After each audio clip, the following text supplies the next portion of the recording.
सिबतैन उनके जामों में है नीमा नूर का।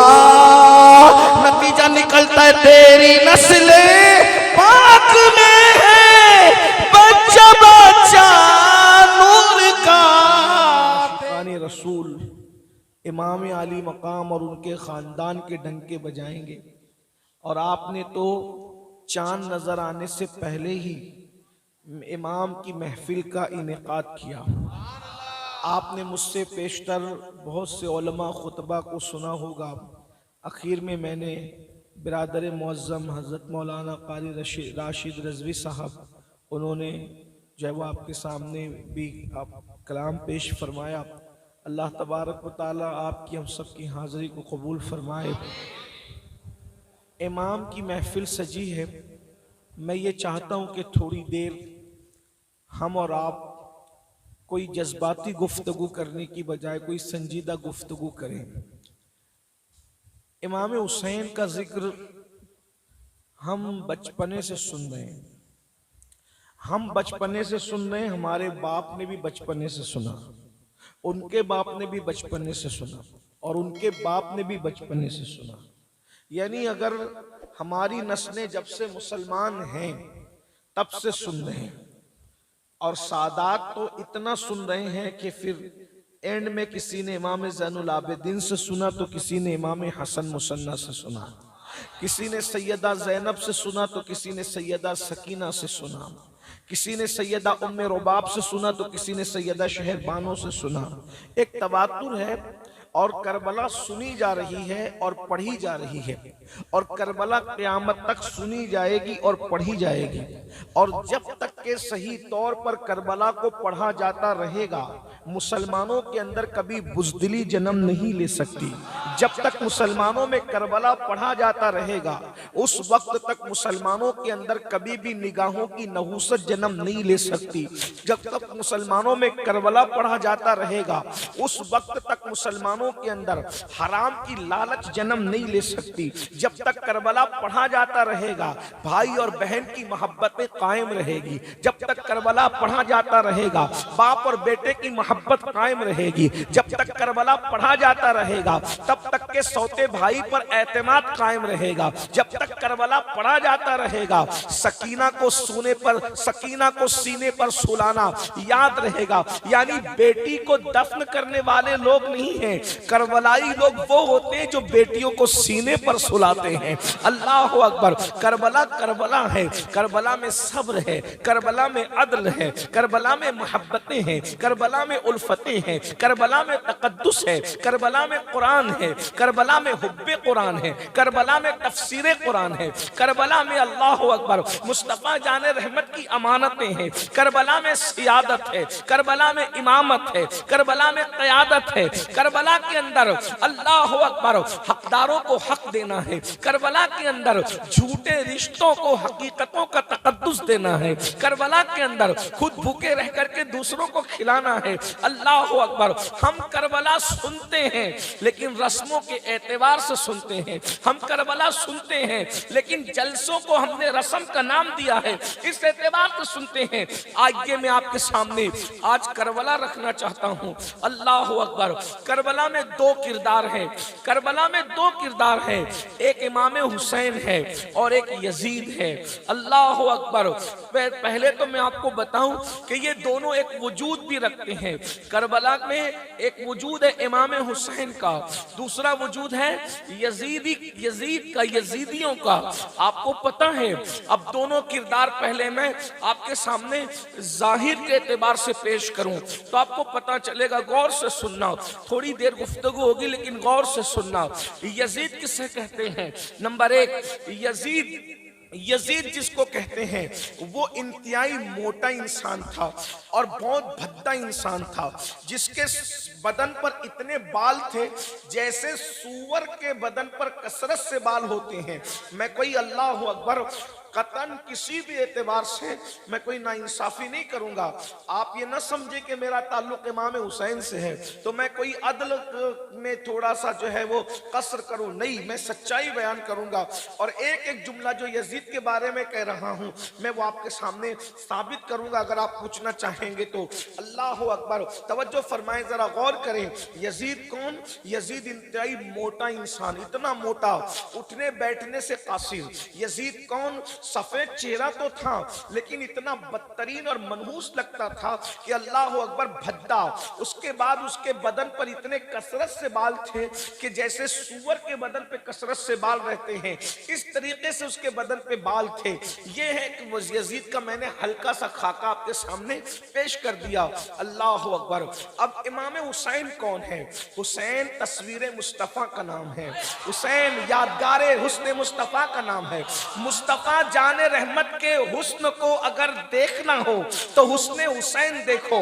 अल्लामा अब्दुल रहमान जामी अपनी किताब शवाहिदुन नबुव्वा में लिखते हैं, इमाम हुसैन इतने खूबसूरत थे कि आपके चेहरे की रोशनी में लोग रात के अंधेरे में सफर तय कर लिया करते।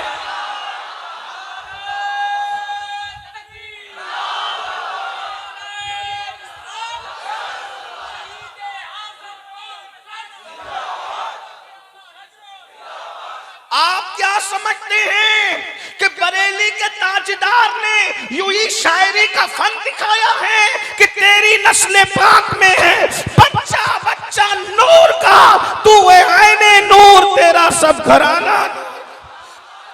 ये फन शायरी नहीं है, ये हकीकत है कि हुस्न हुसैन इतना था कि लोग रात के अंधेरे में इमाम हुसैन के चेहरे की रोशनी में अपना सफर तय कर लिया करते थे। ये जामी ने कहा है, मैं उस पर इजाफा करता हूँ, जब हुसैन का चेहरा दिख रहा था तो लोग अंधेरे में जंगल का सफर तय करते थे और किरदार हुसैन की रोशनी में लोग जन्नत का सफर तय करते। चेहरे हुसैन जंगल में रहनुमा था और किरदार हुसैन जन्नत की तरफ रहनुमा। मुझे यहाँ याद आ रहे इमाम के मिसरे, मैंने जो पढ़ा ना तेरी नस्ल, उससे पहले इमाम अहले सुन्नत ने और पढ़ा। एक बात किसी ने मुझसे कहा, तू अहमद रजा को इमाम क्यों कहता है? मैंने कहा, जिन्होंने इमामों से वफादारी की वो इमाम ना होगा तो फिर इमाम? जिसने मेरे इमामों से वफादारी का हक अदा किया। क्या लिखते सुनिए, मुझे याद आ गए, फिर बात आगे बढ़ाता हूँ। शेर सुनते, मुजाहिदे मिल्लत के गुलाम बैठे हैं यहाँ, अल्हम्दुलिल्लाह। सुनिए इमाम ने क्या तारीफ की है। पहले इमाम हुसैन की अम्मी की तारीफ की, फिर दोनों भाइयों की तारीफ की, फिर पूरे खानदान की तारीफ कहते हैं, फिर उनके अब्बा की भी तारीफ की, कहते हैं नूर। तवज्जो है, हाय हाय, इमाम हुसैन का पूरा घराना नूर है, नूर ही नूर है। यहां कोई तकाबुल ही नहीं, किसी से तकाबुल नहीं, किसी का तकाबुल नहीं है। तकाबुल जहां सजदा रेज हो उसे खानदान नबूवत कहते हैं। तकाबुल जहां सजदा रेज हो। अगर मैं लखनऊ की किसी खानका में सच्चे सूफियों के सामने ये जुमला पढ़ता तो कोई सूफी चुप ना रहता, मैंने इतना बड़ा जुमला पढ़ा है। तकाबुल जहां सजदा रेज हो, तकाबुल जहां सजदा रेज हो उसे खानदान नबूवत कहते हैं। खानदान नबूवत के बराबर किसी का खानदान हो ही नहीं सकता। क्यों? इसलिए कि नबी के खानदान के बराबर होने के लिए, तवज्जो, अगर आपके इस गांव में दो खानदानों की बराबरी चाहिए तो उसमें क्या बताना पड़ेगा? दादा बराबर बराबर के हों, पोते भी बराबर बराबर के हो, बिजनेस भी बराबर बराबर का हो, हुस्न भी बराबर बराबर का हो, किरदार भी बराबर बराबर का हो, तब कहेंगे कि दोनों खानदान इक्वल और बराबर है। नबी के खानदान के बराबर किसके खानदान को खड़ा करोगे? क्योंकि नबी के खानदान में ऊपर इब्राहिम अलैहिस्सलाम है, उसके नीचे इस्माइल अलैहिस्सलाम है, उनके नीचे नीचे अब्दुल मुत्तलिब जैसा है, फिर वहां हजरत अब्दुल्ला जैसा है, फिर वहां मां आमिना जैसी है, और फिर वहां खत्मे नबुव्वत का ताजदार मुहम्मदुर रसूलुल्लाह जैसा है। अब वहां बेटी फातिमा जैसी है, वहां बीबियां आयशा, हफ्सा, खदीजतुल कुबरा जैसी है, वहां बेटे कासिम, इब्राहिम, हसन, हुसैन, ज़ैनुल आबिदीन, मोहम्मद बाकिर, जाफर, सादिक, मूसा, कासिम, अली रज़ा, नकी, तकी, हसन अस्करी, गौसे आज़म, अब्दुल कादिर जिलानी, अहमद कबीर रफ़ाई, गरीब नवाज और अत्ता के इमाम महदी जैसे हैं। अब नबी के खानदान के बराबर किसी का खानदान करते हो तो आमिना जैसी मां लाना पड़ेगा, अब्दुल्ला जैसा बाप लाना पड़ेगा, खातिमुन नबिय्यीन जैसी हस्ती लानी पड़ेगी, अली मुर्तज़ा जैसा फातिह खैबर लाना पड़ेगा।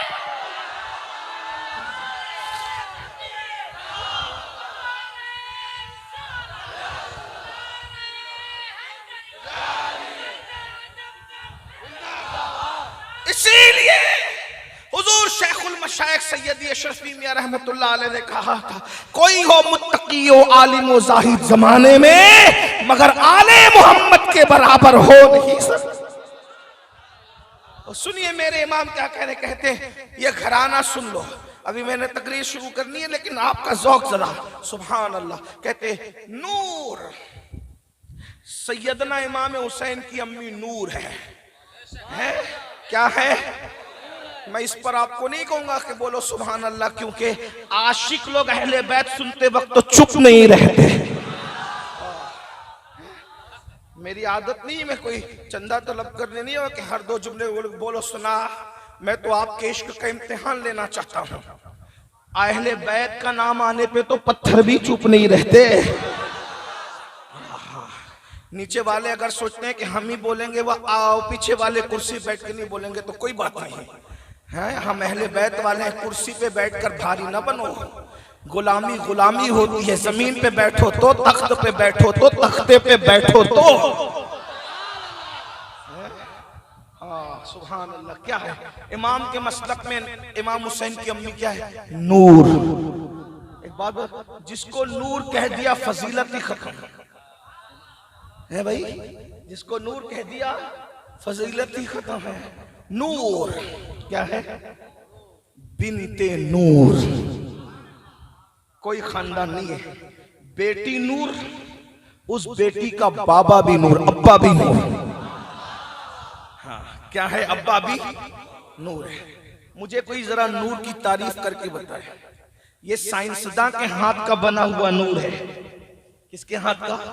साइंसदान के हाथ का बना हुआ नूर है। इसने तुम्हारी महफिल को मुनव्वर कर रखा है। जो अल्लाह के हाथों के बने हुए नूर। लेकिन कैसा नूर है? कैसा नूर? बिनते, बिनत कहते हैं बेटी को, नूर बिनते नूर। वो नूर है और नूर की, बोलो भाई, नूर की। कौन? नूर की। बहनों को भी समझ में आ रहा हो तो थोड़ा वो भी अपनी मध्यम आवाज में बोले ताकि उनको याद हो जाए। नूर बिनते, नूर बिनते, सब मिलकर पूरी पूरी महफिल नूर बिनते, नूर बिनते। वो नूर है, नूर की ज़ौजे नूर, नूर की बीवी है। कोई लाओ ना ऐसा खानदान, बेटी भी नूर, बाप भी नूर और उसका शौहर भी, बोले उसका शौहर भी। फिर और कहते हैं इमाम अहले सुन्नत, उम्मे नूर नूर। मुझे ये शेर पढ़ते वक्त तो बहुत मजा आता है, बहुत पढ़ता हूं इसको। उम्मे नूर नूर, नूर नूर की माँ, दो नूर की माँ, एक नूर इमाम हसन, एक नूर इमाम हुसैन। फिर कहते नूर मुतलक की कनीज, अल्लाह रे लम्हा नूर का, वो जिस खुदा की बंदी है वो खुदा भी अपनी की शान के एतबार से नूर है, बेमिसल नूर है। और फिर नूर की चमक दमक क्या है, थोड़ा सा अब मैं इसको अपने अंदाज में पढ़ता हूँ, फिर मैं आगे बढ़ता हूँ। हालांकि मैं कोई शायर नहीं, ना मैं कोई नात गो आदमी, लेकिन चूंकि जिक्र इमाम हुसैन है, उनकी अम्मी जान की तवज्जो मेरी तरफ, महफिल की तरफ, आप सबकी तरफ हो जाए तो मेरा आपका बेड़ा पार हो जाए। मैं अपने अंदाज में इसको पढ़ता हूँ, आप भी साथ में मिलकर पढ़े तो मजा आएगा। मेरे इमाम लिखते हैं, अहले बैत की शान कहते हैं, नूर बिनते नूर ज़ौजे नूर उम्मे नूर नूर। जो लोग पढ़े लिखे हैं उनसे कहना चाहता हूँ, उर्दू की शायरी में एक लफ्ज को इतनी मर्तबा अलग अलग माना में आज तक किसी शायर ने इस्तेमाल नहीं किया है। ये शान है तो सिर्फ मेरे इमाम अहले सुन्नत की है।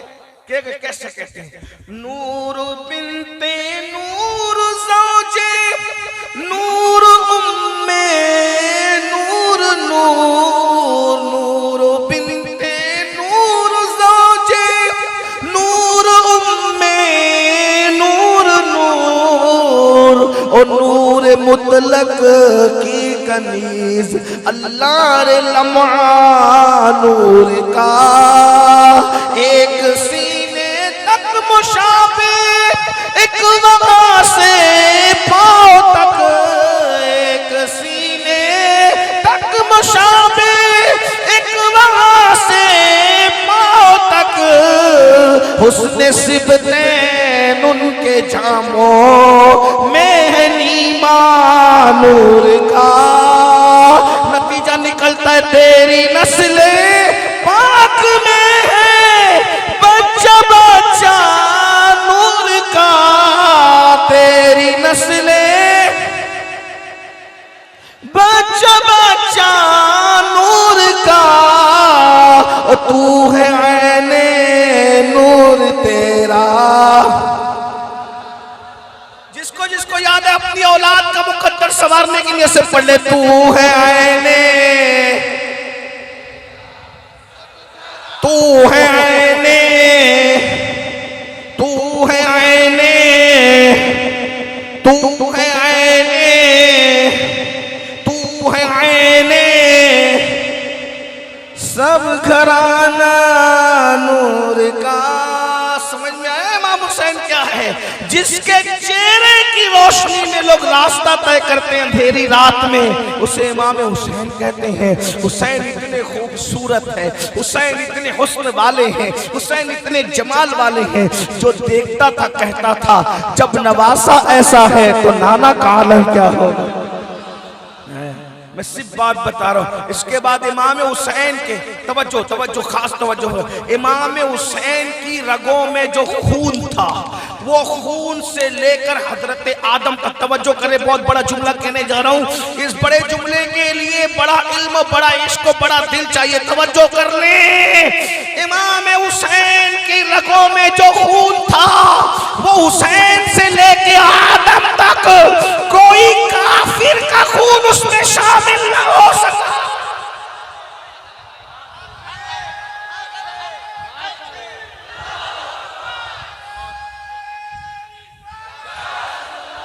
इमाम हुसैन की रगों में जो खून है वो अली और फातिमा का खून है, और उनमें जो खून है वो रसूलुल्लाह का खून है। और रसूलुल्लाह से लेकर हजरत आदम अलैहिस्सलाम तक कभी कोई काफिर नहीं हुआ। तवज्जो फरमाए, ये खून इतना पाक, इतना लाओ ना कोई मुकाबले में, जिसमें बीच में कोई नापाक नहीं। इन्नमल मुश्रिकून लाओ ना, यही तो खून है हुसैन। इसीलिए अल्लाह के दीन को जब खून की जरूरत पड़ी तो फिर खून का जो इंतखाब हुआ 61 हिजरी में, उस खून का इंतखाब हुआ जो हुसैन से लेके आदम तक के सब अलल इत्तिसाल सिलसिलतुल ज़ात। गौर फरमाएं, फिर जो दूध है इमाम हुसैन के रगों में, सैयदा-ए कायनात मखदूमा तैयबा ताहिरा आबिदा जाहिदा राक़िआ साजिदा नक़िया तक़िया ज़किया उम्मे अबीहा उम्मुल हसनैन आलिमा गैर मुअल्लिमा सैयदा फातिमा बिन्ते मोहम्मद का दूध है। कैसी माँ जिसके लिए सब खड़े होते हैं, तवज्जो, जिसके लिए सब खड़े होते हैं। वो कौन है जिसके लिए सब खड़े होते हैं?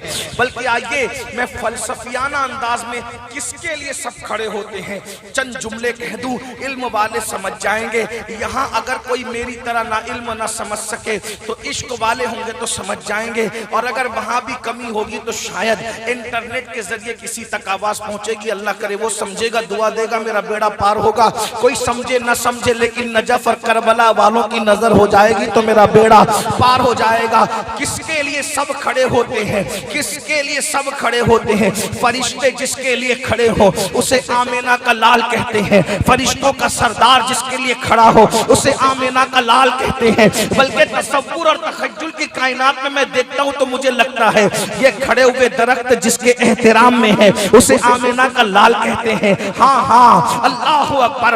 एक धार बूंद बूंद जो पानी कतार में गिरता है वो जिसका एहतराम करता है उसे आमीना का लाल कहते हैं। ये भी कह दूं, बुद्ध जिसके इश्क में महबूद खड़े हुए हैं उसे आमीना का लाल कहते हैं। अल्लाह अकबर।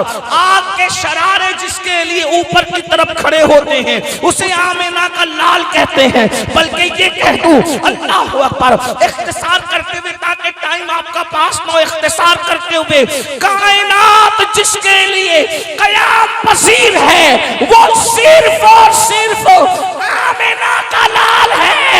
लेकिन आमीना का लाल जिसके लिए खड़े हो जाए उसे इमाम हुसैन की अम्मी जान।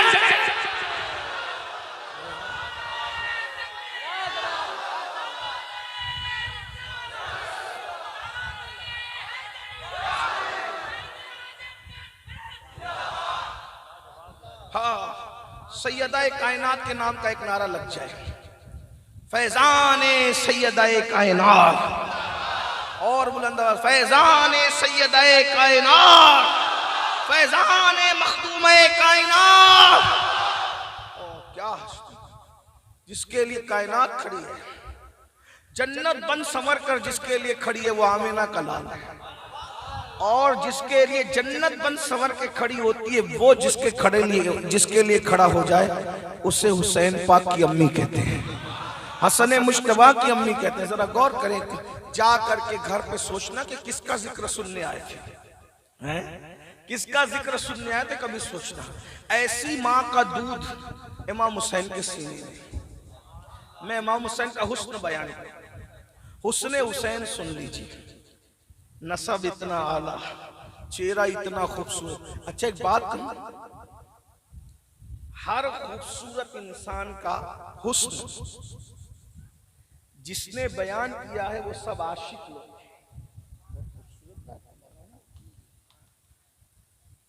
तवज्जो, जिसके हुस्न को बयान किया है आशिकों ने बयान। दो खूबसूरत लोग ऐसे हैं जिसके हुस्न को दुश्मनों ने बयान। दुश्मन ने, दलील सुन, दुश्मन कभी किसी को खूबसूरत नहीं कहता, अगर समझता है तो भी इजहार नहीं करता। कायनात में दो हस्तियां मेरे इल्म में आई जिसके दुश्मनों ने उनको खूबसूरत कहा। एक तो आमीना का लाल है और एक तो फातिमा का लाल है। जब इमाम हुसैन का कटा हुआ सर, जब इमाम हुसैन का कटा हुआ सर इब्ने जियाद बदनिहाद बानिए फसाद के दरबार में लाया गया तो उसने छड़ी लबों को लगाकर कहा था, हुसैन मैंने तुझ जैसा हसीन नहीं देखा, मैंने तुझ जैसा। और जब ये दरबार कूफा से दरबारे यजीद में कटा हुआ सर पहुंचा। जाओ जाकर तहकीक करो, मरने के बाद, कटने के बाद जब खून खत्म हो जाता है, खून रुक जाता है, खून ठंडा हो जाता है, तो खूबसूरत से खूबसूरत चेहरे भी कुमला जाते हैं। एक बात बताऊं, बुखार से चेहरा कुमला जाता है, लूज मोशन होने से चेहरा कुमला जाता है, तो मौत की वजह से तो चेहरा बदरजे औला कुमलाएगा, लेकिन इमाम हुसैन का कटा हुआ सर महीनों के बाद जब दरबारे यजीद में जाता है, तब भी इतना खूबसूरत नजर आ रहा था कि यजीद ने कहा, हुसैन मैंने तुझ जैसा हसीन नहीं देख रहे। ये इमाम हुसैन है, मैं उससे ज्यादा क्या बयान करूं आपके सामने। ये इमाम यजीद आगे की नस्ल नहीं चली। अगर आपके बंगाल में कोई यजीद की नस्ल की औलाद हो तो मुझे चेक करके बताएं, मेरी मालूमात में इजाफा होगा। लेकिन जहां तक मेरी मालूमात है कि बंगाल ही में नहीं, कश्मीर में भी नहीं है, इंडिया में नहीं बल्कि इंडिया के आसपास भी नहीं है, शाम और यमन में भी नहीं है, मुझे कहीं नहीं मिली। मैं छोटा सा तालिब इल्म तारीख का, लेकिन नस्ल यजीद नहीं मिली। मगर इमाम हुसैन की नस्ल में इतनी बरकत है कि मुसलमानों का कोई गांव ऐसा नहीं जहां औलाद हुसैन मौजूद न हो। वो जो फरमाए ना, ये इमाम हुसैन है। मैंने अभी तकरीर शुरू नहीं की, मैंने सिर्फ अभी तमहीद शुरू की है। अगर आपका ज़ौक़ सलामत रहेगा तो तकरीर 5 मिनट में भी हो सकता। तकरीर के लिए बहुत लंबा टाइम नहीं चाहिए। मैं अभी तमहीद यानी तकरीर से पहले जो बात होती है वो बात कर रहा हूँ, और आप बहुत अच्छे से सुन रहे हैं। बस इतनी है कि इमाम की बरकत इतनी है कि आपके यहाँ जगह कम पड़ गई, लोगों को खड़े रहना पड़ा। हाँ, क्या हो गया, लोगों को बैठने जगह नहीं, लोग खड़े हो गए हैं। इसीलिए तो मैं लोगों को कहता हूँ, कुछ लोग हमें ताना देते हैं, इमाम हुसैन का किसी ने साथ नहीं दिया, किसी ने साथ नहीं दिया, कोई करबला में नहीं आया, बात कर रहे। मैंने कहा अकल से काम लिया करो, जज्बाती न हुआ करो। इमाम हुसैन का कोई साथ क्या देता, इमाम हुसैन ने किसी का साथ लिया नहीं। नहीं, आप नहीं समझे जुमला, कोई बात नहीं, मुझे कोई एतराज नहीं होगा, लेकिन इतना जरूर है कि जरा गौर फरमाए, इमाम हुसैन ने किसी का साथ लिया नहीं। अगर खुदा की कसम इमाम हुसैन करबला में खड़े होकर आवाज देते तो मेरा इश्क ये कहता है, मेरा विजदान ये कहता है कि सिर्फ जमीन के ऊपर के मोमिनीन ना आते, जमीन के अंदर से कब्र फाड़ कर मोमिनीन निकल कर आ जाते। अल्लाह अकबर। जो नस्लें बाद में पैदा होने वाली है उनकी रूहें भी हाजिर हो जाती, क्योंकि अरे जब बेटों का बेटा, बेटों का बेटा, बेटों का बेटा, बेटों का बेटा, बेटों का बेटा ये कहता है कदमी हाजी अला रक़बत कुल्ले वली किल्ला, मेरा ये कदम हर वली की गर्दन पर है, तो जमीन के जितने थे वो भी आ गए, जो अंदर थे वो भी आ गए, और जो क़यामत तक होने वाले थे वो भी आ गए। जब 11वें नंबर के बेटे के नाम पे सर झुकाने जमीन वाले, अंदर वाले, बाद में आने वाले सब सामने आ जाते हैं। अगर बाप बुलाता सर कटाने के लिए तो फिर क्या होता। और अगर ये बात समझ में नहीं आती तो आंखों से देख लो, हुसैन के नाम पर बयान सुनने के लिए गुलाम बुलाते तो जगह तंग हो जाती है, अगर इमाम बुला ले तो करबला में जगह कहां है।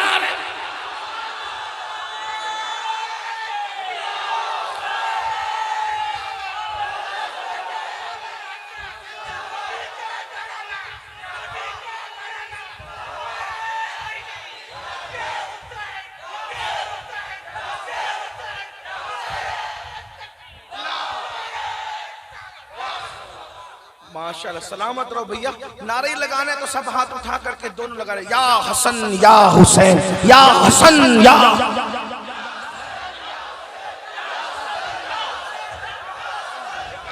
मिल के एक साथ, ऐसे नहीं मर्दों की तरह सब मिलकर, या हसन या हसन या हसन या हैदरी। मर्दों की तरह लग रहा है, ऐसा लगे कि जितने दुश्मन अहले बैत है वो भी जहन्नम में तड़पना चाहिए। हाँ, और जो दुनिया में मौजूद है फिर उन पर भी जलजला आना चाहिए, क्योंकि इन नारों की तासीर ये है, कभी दीवार हिलती है, कभी दर कांप जाता है, अली का नाम सुनकर अब भी खैबर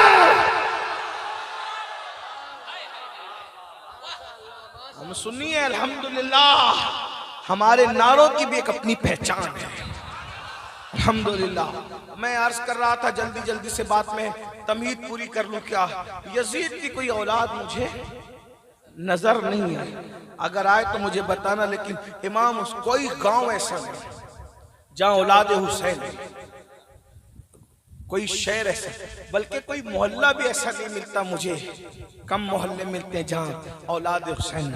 अच्छा, मोहल्ले अगर औलाद हुसैन से खाली हो जाए तो वहां कोई गुलाम हुसैन नाम का बंदा जरूर रहता है? हाँ, अल्हम्दुलिल्लाह। लेकिन कोई गुलाम यजीद मैंने अब तक नहीं देखा, आले यजीद अब तक नहीं देखा। देखा हुसैन फिर हुसैन। मैं बात सिर्फ इतना रख रहा हूं कि आपको समझ, मैं तो समझा ही नहीं सकता, मुझे खुद आज तक इमाम हुसैन समझ, मेरी औकात गौ से आजम समझ में नहीं आए तो इमाम हुसैन क्या समझ में आएगा? अरे 14वीं सदी का उनका गुलाम अहमद रजा आज तक लोगों को समझ भी नहीं आया, वो आका लोग कब समझ में आने वाले? इंसान को बेदार तो हो लेने दो, हर कौम पुकारेगी हमारे हैं हुसैन।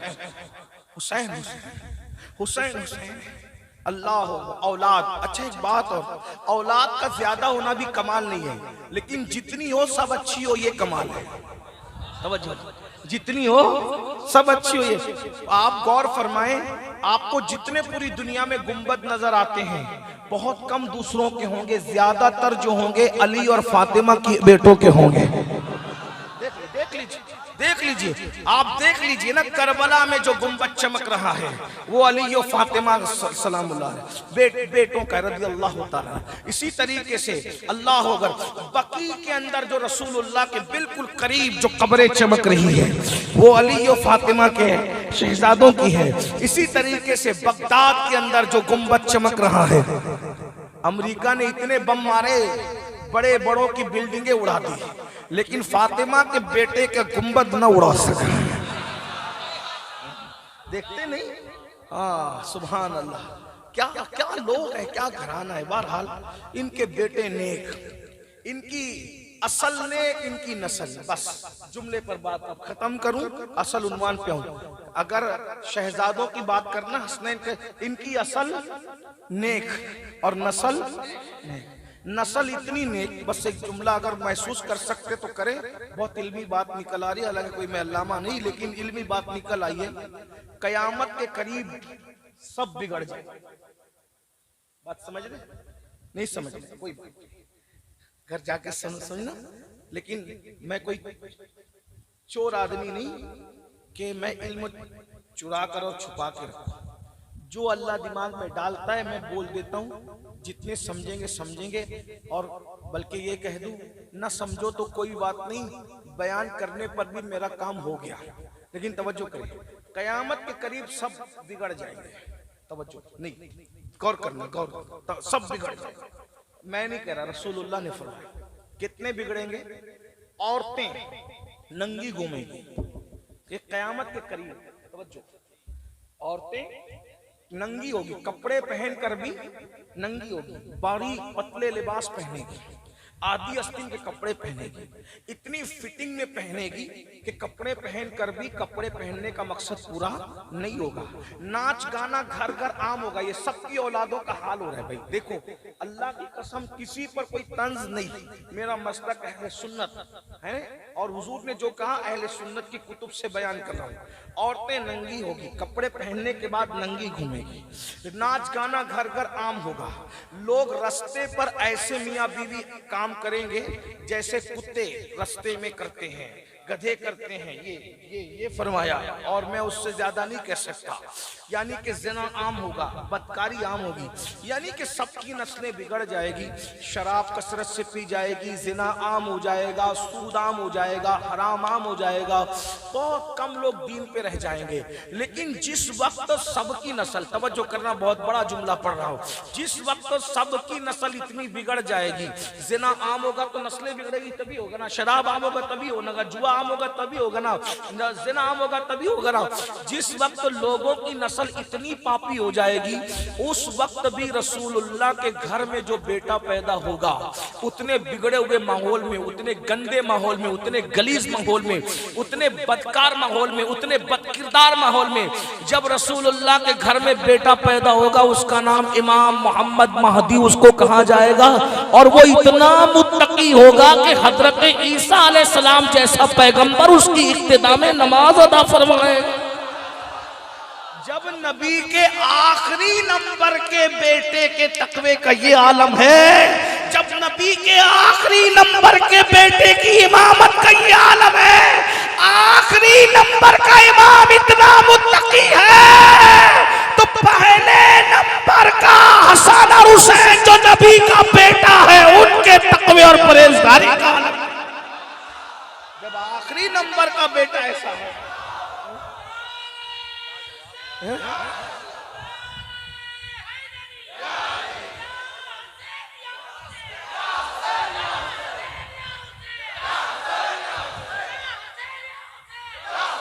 जिनके हाथ अहले बैत के नाम पे उठते हैं, अल्लाह उन हाथ को कभी किसी का मोहताज न करे। लगाए नारा दिल खोल के, या हसन।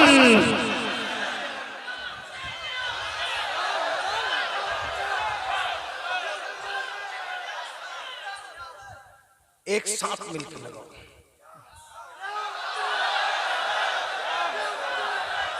दीवानगी में लगाओ कि बकी से सैयदा फातिमा की तवज्जो हो जाए, गुंबदे खजरा से मुस्तफा जान रहमत की तवज्जो हो जाए, नजफ और करबला वालों की तवज्जो हो जाए। या हसन या हुसैन, या हसन या हसन या हुसैन।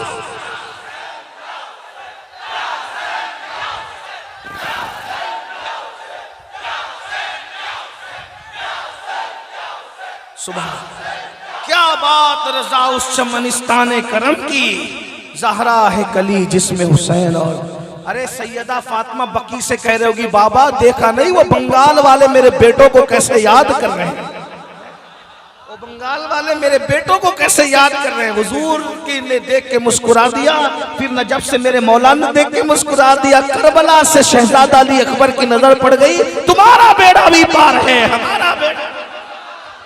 एक बात कहूं, आप कहेंगे या हसन या हुसैन कहने से क्या होता है। मैंने कहा गौस पाक ने कहा जो मेरा नाम ले ले उससे मुसीबत दूर हो जाती है। 11वें नंबर के बेटे को या गौस कह के पुकारो तो मुसीबत दूर हो जाती है। सुन्नियों के अकीदे में बाप लोगों को पुकारो तो फिर शान क्या, बाप लोगों को पुकारो तो फिर शान क्या। ये बाप लोग है, गौस पाक मुर्शिद लोग हैं। बात मैं पूरी कर रहा हूं, क्या अर्ज कर रहा था, बात दूर निकली। अल्लाह अकबर। जिनकी नस्ल असल भी बेमिसाल और नस्ल भी, अल्लाह अकबर, असल बेमिसाल और नस्ल बेमिसाल। अब सुनिए, बात अब खत्म करने लगा, तमीद हो गई पूरी, अब बात खत्म करना। ये हुआ एक वजूद इमाम हुसैन का और यजीद का, दो वजूद बयान हो गए, इमाम हसन का, इमाम हुसैन का और यजीद का दो। अब वजूद के अलावा मजाजन, जुमलों लोगों को बहुत नाप तोल के कह रहा हूं, मजाजन ये दोनों सिर्फ वजूद नहीं है, पहचान है, इस्तिलाह है, लुगत है, डिक्शनरी है, एक तहरीक है, एक फिक्र है, एक नजरिया है। ठीक, अब अगर नजरिया है, तहरीक है, फिक्र है, ये दोनों मसलक है। दुनिया दो मसलकों में बटी है, या कोई हुसैनी है या कोई यजीदी है। और जो दो मसलक है दुनिया में, या कोई हुसैनी है या कोई, आपके अंदर भी दो कुव्वतें हैं। मजाजन कह रहा हूं, बस बात खत्म कर दूंगा, लेकिन कहीं भी खत्म हो जाएगी बात, तवज्जो करना, क्योंकि हमारे मौलाना राशिद रज़वी साहब की फ्लाइट पहले है और हमें साथ में जाना है। तवज्जो करना, हमारे अंदर भी दो कुव्वतें हैं। एक कुव्वत को दिल कहते हैं, एक कुव्वत को नफ्स कहते हैं। अगर बात समझ में आ रही है बहुत अब गौर से सुनना, अब संजीदा बात है।